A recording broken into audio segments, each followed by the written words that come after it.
అందరికీ నమస్కారం. ఈరోజు మన ఇంట్లో చాలా రుచికారమైన పనసకాయ మసాలా కర్రీ తయారు చేద్దాం.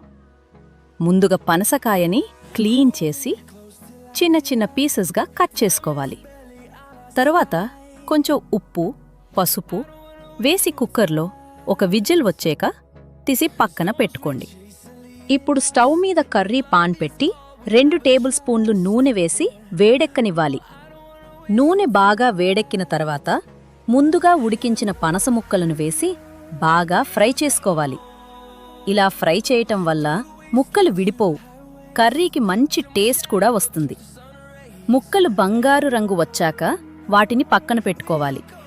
అదే పాన్లో మళ్లీ కొద్దిగా నూనె వేసి వేడెక్కిన తర్వాత కొద్దిగా జీలకర్ర వేయాలి.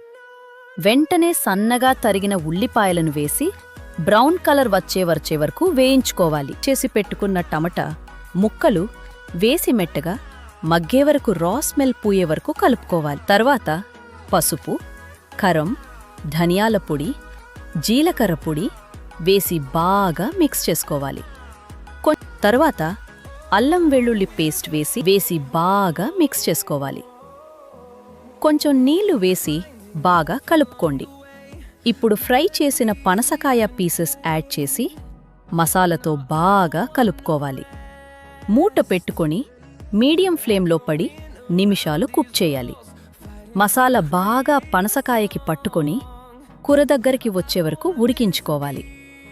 లాస్ట్లో రుచి చూసి మీకు రుచికి సరిపడే ఉప్పు, కారం, గరం మసాలా ఇంకా కస్తూరి మెంతి ఉన్న కొత్తిమీర ఉన్న వేసి కర్రీ దగ్గర పడే వరకు స్లిమ్లో ఉడికించండి.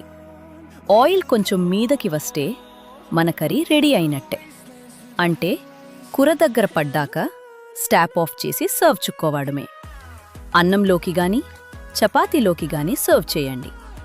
ఈ పనసకాయ మసాలా కర్రీ రైస్కి గాని రోటీకి గాని చాలా పర్ఫెక్ట్ కాంబినేషన్. మీరు కూడా ట్రై చేసి ఎలా ఉందో కామెంట్స్లో చెప్పండి.